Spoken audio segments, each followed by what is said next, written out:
Il faut dire bonjour à chaque fois qu'on fait une vidéo sur YouTube parce que je suis pas à l'aise avec ça. Quand je trouve une intro aussi, un truc pertinent.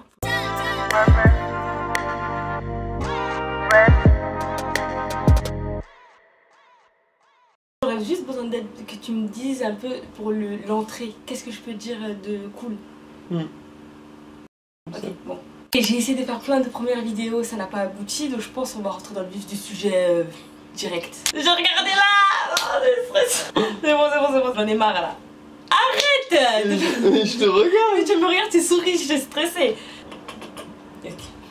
Bonjour, je me présente, je m'appelle Annie, j'ai 22 ans. Et comme beaucoup d'autres personnes, je commence une carrière sur YouTube parce que j'aimerais bien aussi moi aller à Coachella. Pour cette première vidéo, je vais revenir avec vous sur mon expérience durant ma PACES. Mes PACES, parce que j'ai fait 2 fois en fait. J'ai raté la première, la deuxième aussi. Et du coup, c'est parti. Pourquoi est-ce que je voulais être dentiste? Oui, parce que ce qui m'intéressait en PACES, donc première année commune aux études de santé, c'était essentiellement le côté dentaire. Je m'en foutais un peu de médecine et sage-femme, etc.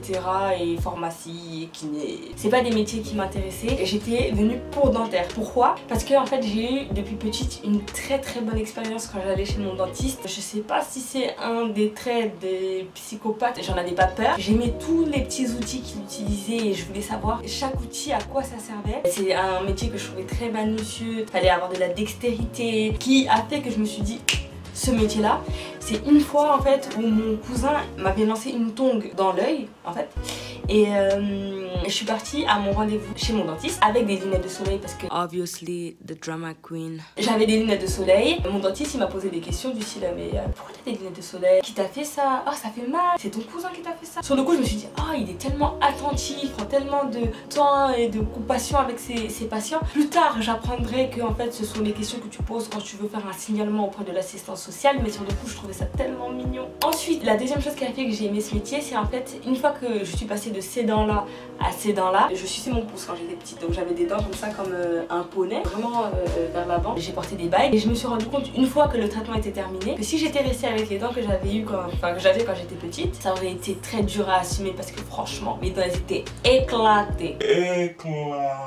En fait son travail c'était de me redonner le sourire entre guillemets, en tout cas un beau sourire, un sourire utilisable en entretien d'embauche parce que je suis sûre que là c'était compliqué. Un jour en sortant de ma dernière consultation pour enlever mes bagues, on a croisé moi et mon dentiste un collègue à lui et il m'a pointé du doigt en parlant à son collègue et il a dit Annie souris. Donc je souris machin et il dit à son collègue franchement elle partait de loin, très loin, franchement celle-là un cas. Et regarde maintenant. Regarde. Enfin, il a pas dit ça exactement mais t'as vu on est obligé de mettre un peu de...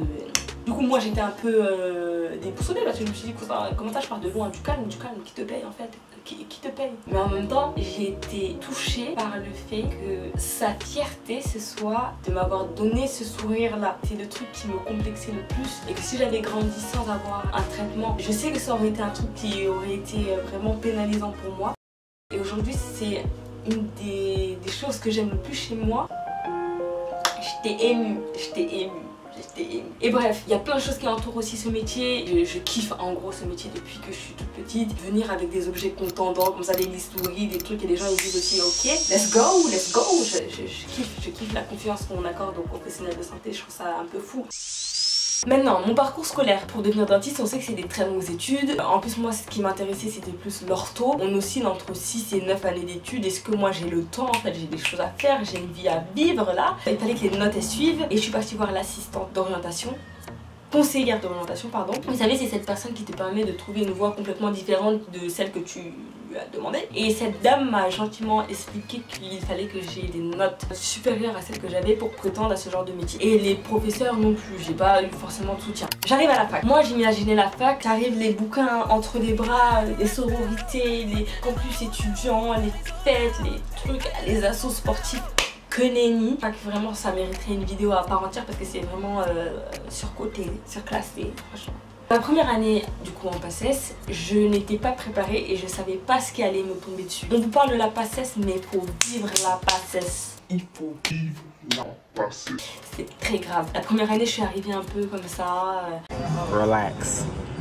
En fait, je me rendais pas compte que dans ma fac, qui était une fac parisienne, j'avais des élèves des meilleures facs, des meilleurs lycées pardon, de la région parisienne qui allaient être tous ensemble ici. Des gens qui avaient des appartements à côté de la fac, alors que moi j'habitais à Perpète-les-Oies. Il y avait des gens qui avaient payé pour des prépas. Il y a des gens ils ont payé pour des prépas aussi, ils ont raté. Hein. Moi j'avais pas les lots à mettre dans les prépas. La compétition n'est pas si égale. Après, tout le monde fournit le travail ou non. Je pense que ça joue aussi beaucoup dedans. Mais il y en a qui partent avec un sacré avantage. La première année, j'ai souffert aussi de beaucoup de solitude. La fac, ça n'a pas été la première année, une année où j'ai rencontré beaucoup de gens. J'étais même un peu trop solo. Je me souviens que je mangeais dans les cages d'escalier comme un rat et que j'ai fêté mon anniversaire. Donc le jour qui fêtait l'expulsion de mon être de l'organisme de ma mère, personne ne savait que c'était mon anniversaire. Donc personne n'a trop souhaité, tu vois. Voilà. Dans ma fac, ils proposaient des voyages étudiants à la fin de chaque concours qu'on passait. Un au premier semestre, un au deuxième semestre. C'était pas trop cher, j'ai fait les deux et ça m'a permis de rencontrer beaucoup de monde. Mes résultats pour ma première PACES ont été 1200 sur 2100 au premier semestre et au deuxième semestre, je crois que j'ai même pas regardé parce que c'était tellement mauvais que waouh. Mais j'avais continué à bosser parce que mon but c'était d'être calé de ouf pour l'année d'après. J'avais compris que en fait en one shot c'était pas... Voilà. L'été entre mes deux PACES, j'ai bossé de ouf les matières pour lesquelles j'avais des lacunes. Moi la chimie, je comprenais rien du tout. Arrivé maintenant à ma deuxième PACES, j'étais au taquet, j'avais révisé la chimie. On va en TP, il y a une meuf qui est primante. Donc primante ça veut dire que c'était sa première année. Nous on était des doublants. Elle fait un exercice donc en TP de chimie. C'était de la chimie organique. La meuf elle prend la craie comme ça, comme si elle avait un peu peur comme ça. Elle s'avance vers le tableau. Elle fait la chimie organique donc elle fait passer les électrons sur la molécule. Ça fait comme ça. Le prof il lui dit super. Elle revient, elle dépose la craie comme si elle-même était surprise de la prestation qu'elle venait de faire. Maintenant vient mon tour. Moi j'ai bossé tout l'été. Voilà comment ils se sont baladés mes électrons. De la merde. Voilà. J'avais bossé tellement que je m'étais mis beaucoup de pression. On faisait des concours blancs. Et le premier concours blanc de chimie, ils m'ont mis 5 je crois. J'ai pleuré en fait. J'ai travaillé tout l'été, je suis pas sortie en fait. Et là ils m'ont mis 5. Ils m'ont même pas mis la moyenne du respect quoi. La moyenne de la participation de tu étais là, on te respecte. Non, 5. C'est juste pour vous expliquer que c'était quand même très difficile. Mais on a persévéré. Je dis on parce qu'en fait pendant la deuxième année de passage, j'ai rencontré des personnes. Dans la PACES, tu t'attends tellement à souffrir que tu es étonné de toute forme de joie qui va apparaître, ça va te te transcender. C'est-à-dire que cette année-là, on s'attendait tellement pas à ce que cette année soit sublime qu'on a été surpris quand on a eu tant de bonheur. Tu vois, parfois quand tu es dans la merde, c'est là où tu es le plus heureux en fait. J'ai 20 ans, vous devez me respecter là. Ok ami, tu me respectes.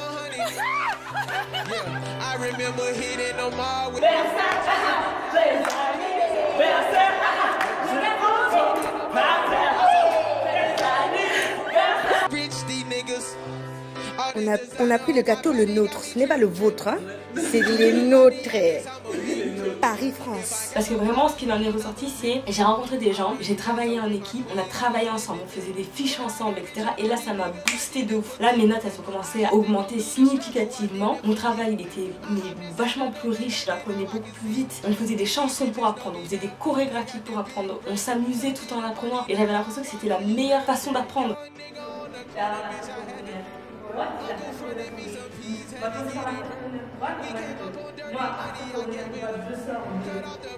La horte ascendante. Je commençais à comprendre en fait comment je pouvais apprendre des choses et c'était kiffant. Tu te dis waouh, je suis pas con, je peux même réussir peut-être que c'est juste au bout de mes doigts. Attendez la suite. Nos journées en passé ça ressemblait à quoi? On se levait tôt le matin, même si moi j'aime pas trop, je suis pas trop matinale et tout. Mais on restait à la bibliothèque jusqu'à à peu près 20h, 22h quand la bibliothèque nous le permettait. Et ça tous les jours. Le dimanche on s'accordait des pauses, chacun chez soi, c'est dimanche aussi, libérer le peuple. Sinon tous les jours de la semaine on travaillait, on essayait d'être efficace au moins 6 heures dans la journée. Et puis après parfois il y avait des moments où on travaillait en groupe, on se posait des questions sur le cours etc. Et ça nous a permis d'apprendre beaucoup de choses. D'ailleurs j'ai découvert aussi beaucoup de choses sur moi-même. Par exemple quand je fais une seule chose, c'est-à-dire que quand je révise toute la journée et que je fais que ça, à un moment tu débordes dans une forme de folie. Cet enfant... Ami, toi ça se voit que t'as trop frappé dans ton enfance hein, parce que la vie... Chikina pose les ciseaux. Putain, moi j'ai trop peur. Ami, viens pas vers moi. Jamais encore expérimenté. À la fin, le soir, t'avais pas bougé de ta chaise. T'étais tellement fatiguée mentalement, mais ton corps avait tellement d'énergie que j'étais...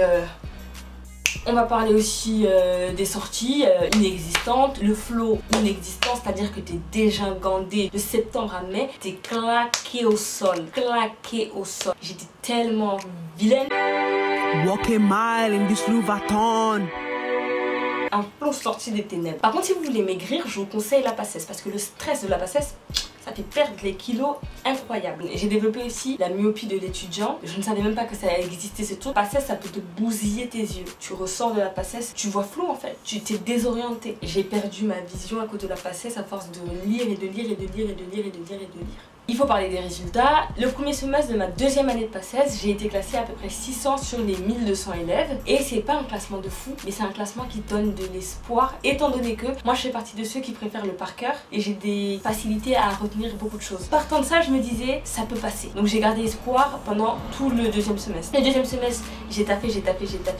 On se soutenait toutes, on s'entraidait toutes, on a donné tout ce qu'on pouvait donner. Franchement, pas de regret parce qu'on n'aurait pas pu faire plus. Arrivé au deuxième examen, on a tellement révisé, on dormait tellement peu. Peut-être que c'est pas bien aussi non plus. Hein. J'ai eu des hallucinations. Tu sais, quand tu dors pas et que tu hallucines, tu commences à voir des trucs bouger, laisse tomber. À côté de ça, les opiacés, c'est rien. Des hallucinations de révision de passesse, laisse tomber, très puissant, très puissant. Arrive le moment des résultats du deuxième semestre de ma deuxième passesse, du coup le résultat final. Donc je rappelle que la première année j'avais été non admis. Là du coup c'était ma seule chance de passer médecine ou dentaire ou peu importe en France, parce que la France elle fait pas comme d'autres pays d'Europe où en fait tu peux passer dans la sphère privée et payer pour rentrer dans des écoles si t'as pas eu un classement suffisant pour aller dans les écoles publiques qui elles sont gratuites. Donc en gros on pouvait pas se louper là. J'étais chez une amie de la famille, j'ouvre le résultat et là je vois que je suis sur liste d'attente. Stress, est-ce que c'est bien, est-ce que c'est mal, est-ce que... En gros sur à peu près 1200 personnes, j'étais 200 et quelques IM. Maintenant en dentaire ils n'en prenaient que 45. Bon, il y a des années où en fait avec le système de liste d'attente, une fois que les gens qui sont devant toi ont fait leur choix, c'est-à-dire il y en a certains qui ont participé à tous les concours, donc ils vont peut-être aller en médecine et libérer une place en dentaire. Des autres sage-femme, machin. Donc la liste d'attente elle avance comme ça. Il y a des années où la personne qui était en 300 IM position, elle pouvait passer, et d'autres années où tous ceux qui étaient devant ils voulaient dentaire et du coup la liste elle avançait pas. Donc moi j'étais stressée, je me disais ça peut passer en fait, il y a des chances, ça va se jouer à rien. Ma famille ils étaient tous derrière moi. Je sais que ma mère elle avait écrit une petite carte où elle avait écrit peu importe le résultat, on sait que tu as travaillé, on est derrière toi, on t'aime. Comment tu peux faire ça à un enfant? Quelle angoisse. C'est tellement gentil que ça te met encore plus de pression. Arrive le moment du résultat, j'étais très stressée, c'était très dur d'attendre. J'avais pas de plan B, et j'étais tellement concentrée dans la passesse que je ne m'étais pas informée en fait sur ce qui se passait dans le monde en fait. Il aurait pu avoir la pandémie, qu'en passesse tu ne saurais même pas parce que t'as pas le temps. J'avais pas cherché de plan B et il fallait voir le résultat. C'était là, c'était maintenant, c'était tout de suite. Et je suis avec mon père, on est dans son bureau, l'écran d'ordinateur est devant moi, je me connecte sur le e-learning, je rentre mes codes, etc. J'ouvre et là, exclu. Pas non merci, merci d'avoir participé, c'était sympa, 2 années avec vous, franchement, mais non, exclu. C'était d'une violence, une violence inouïe. Je regarde mon père comme ça, il sent que ça monte l'émotion. Rien que d'en parler, on a déjà trop pleuré pour ça, on n'a plus de larmes. Et là, ça va être une période de ma vie où j'ai connu le premier échec, la honte. Parce qu'en fait, des gens ils t'ont vu bosser, des gens ils savent que tu pouvais pas faire mieux et t'as raté. Fallait pas faire si c'est pour rater comme ça. Il y avait aussi les comparaisons. C'est bizarrement à ce moment-là où tu rates qu'il y a des gens qui vont venir te dire je connais un gars qui s'appelle Hugo, il est passé en première année, il est arrivé 3e. Et pourtant au lycée il est pas si bon que ça. C'est à ce moment-là, quand tu seras au fond du gouffre, que les gens ils vont te dire ça. Tu devras garder la face, tu devras dire oui, chacun sa chance. Alors que dans ta tête tu te dis tu m'emmerdes, tu me sors par le trou de cul. Bref, ça a été une période très compliquée. Je faisais que pleurer du matin au soir, que pleurer. J'allais sur APB pour essayer de chercher des trucs. On me disait licence de chimie. Je savais pas faire passer les électrons, moi de la chimie orga et vous. Non, je peux pas aller en licence de chimie, c'est... Je rêvais qu'on m'appelait pour me dire ouais non en fait c'était faux, prank. Je suis partie à la fac de dentaire parce que quand tu passes en deuxième année il y a la fac spécifique au dentaire et comme par hasard c'était le moment où tous ceux qui étaient passés ils rentraient. Je croise un gars que je connaissais et je dis ah mais je savais pas que tu voulais dentaire. Il me dit ouais mais de base je voulais pas dentaire mais étant donné que j'ai pas eu médecine je me suis dit je vais en dentaire. Et ça fout la rage de se dire qu'il y a des gens qui ils s'en foutent de ce métier, ils en ont rien à foutre. Putain j'ai donné tout ce que j'avais dans la vidéo et puis ça a annulé là. Donc je reprends, j'essaie de me remettre dans la même émotion. Du coup ouais, il y a des gens qui ont raté médecine et qui se mettent en dentaire et en même temps eux-mêmes ils sont victimes du système étant donné qu'ils vont se retrouver avec quoi en fait. Du coup ils prennent dentaire par dépit. Mais ça va former quel type de professionnel? Astaghfirullah, astaghfirullah, astaghfirullah, astaghfirullah. Parce que oui, pour moi, ce sont des métiers de vocation. C'est des métiers où quand tu y vas, tu sais ce que tu veux faire, ce que tu es prêt à donner. Tu es prêt à donner ton temps, prêt à donner ton énergie. Et c'est pas qu'une question d'argent. Ces métiers de la santé, c'est des métiers qui sont cruciaux. On le voit d'autant plus, par exemple, dans ces périodes de pandémie où tu vois que c'est un don de soi. Tu peux pas arriver là par hasard. Du coup, j'étais dans cette fac de Montrouge et je cherchais désespérément en gros une place ou au moins qu'on me guide pour arriver à un moment à avoir ma place. Je vais voir une dame qui s'occupait des gens qui étaient reçus en deuxième année de dentaire et je lui dis madame en gros il y a moyen de... T'as moyen de me prendre une place? Bien sûr j'ai pas dit comme ça, j'étais en larmes, je lui ai dit en gros si quelqu'un il meurt, moi je suis dispo. S'il y a une place, je suis dispo. Elle m'a fait comprendre que en me regardant d'un air très dédaigneux, ça n'arrivera pas ça. Non.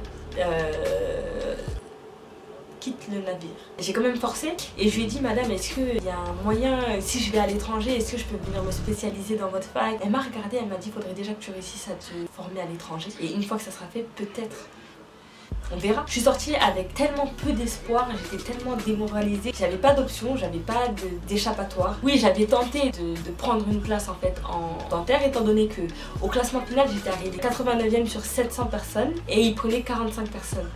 Donc ça se jouait à vraiment pas grand chose quoi. Et je pleurais du matin au soir, du soir au matin dans la salle de bain, je me lavais avec mes larmes, j'avais des larmes, au bout d'un moment c'était douloureux. J'avais bien conscience que pour faire ce métier, en fait il allait falloir que je fasse un sacrifice de fou, partir à l'étranger, de quitter tous mes amis et ma famille, mon copain et aller dans une école, apprendre à parler une langue que je connaissais pas, certainement faire un pré-étudiant etc. Ça représente pas rien. Mais c'est grâce à ma mère et mon père aussi, mais sur le coup ça a été ma mère qui m'a ravané, elle m'a drapé, elle a enlevé toutes les larmes et la mort de mon visage. Elle m'a dit c'est bon là ça suffit en fait cousine, ressaisis-toi en fait. Tu vas pas pleurer comme ça toute la journée en fait. On est parti chercher sur internet des écoles à l'étranger. Il y avait des écoles en Belgique, il y avait des écoles au Portugal, il y avait des écoles en Espagne, au Royaume-Uni. Et au final, on s'est orienté pour une école au Portugal. Il a fallu que j'habite toute seule, que j'apprenne à parler portugais. En fait que je change tout ce qu'il y avait autour de moi et c'était pas prévu en fait. Il y a des gens qui prévoient de faire des Erasmus et tout. Là on te parle de 5 ans à l'étranger. Après le Portugal c'est pas non plus le milieu de je sais pas trop où. C'était pas prévu et c'est pas évident hein. C'est vraiment pas évident. Mais le plus important c'est que j'ai su franchir ce pas là, que je suis partie au Portugal et que aujourd'hui je suis en 4e année de dentaire. J'aurais aimé en fait regarder une vidéo sur YouTube d'une meuf qui a passé tout ça et qui finalement touche au but. J'y suis presque, alors s'il vous plaît ne me portez pas l'œil parce que on a trop souffert dans les années supérieures, on a trop souffert. J'aurais aimé avoir ce genre de contenu où en fait on raconte le récit aussi de gens qui n'ont pas que réussi. On peut rater et bien rater comme il faut et pour autant se relever et trouver d'autres chemins. Quand toutes les portes elles sont fermées, on va passer par les fenêtres. C'est exactement le but de cette vidéo. C'est si, imaginons, tu passes PACES cette année ou que tu attends ton résultat ou que tu envisages de le faire ou que tu as raté PACES et que ces métiers-là de la santé pour toi, tu l'as au fond de ton cœur, que tu as la vocation, la détermination et que tu as l'envie de le faire, que tu es prêt à faire tous ces sacrifices-là, en fait il faut foncer. Il faut pas avoir peur, il faut foncer, il faut être déterminé. Si tu peux te le payer toi-même ou tes parents peuvent t'aider, Dieu bénisse. Si tu peux pas, il y a des prêts de l'État, il y a des prêts à la banque et il y a même des gens que je connais qui ont travaillé, qui ont attendu et qui ensuite ont recommencé leurs études. Il y a des gens de tout âge dans ces écoles à l'étranger. Il y a des personnes qui ont déjà eu des vies entières et qui recommencent à zéro. Donc il faut avoir peur de rien. Il y a des gens qui sont allés sur la lune, alors toi, faire le métier de tes rêves, c'est pas trop demandé. C'est vraiment pas trop demandé. C'était tellement mignon. En tout cas, mes 2 années de passage, je les regrette pas parce que j'ai appris énormément sur moi. J'ai appris que j'étais capable d'apprendre en fait. J'étais capable d'apprendre et d'apprendre beaucoup. J'étais capable de comprendre beaucoup et de restituer aussi également. Ça fait du bien de le savoir, ça rend fier de voir que tu es capable de travailler autant et ça te donne confiance en te disant que si tu fais les choses à fond, ça va peut-être pas aboutir, hein, tu vois. Tu vas peut-être pas réussir le concours, etc. Mais ça te donnera le bagage suffisant pour faire d'autres projets en fait. Et que peu importe ce qui arrive, il y a toujours une solution. Donc en gros voilà, je sais plus trop tout ce que j'ai dit, blablabla, je ferai ça au montage. J'espère que cette première vidéo elle vous aura plu. Abonnez-vous, ça me ferait plaisir, partagez, c'est gratuit.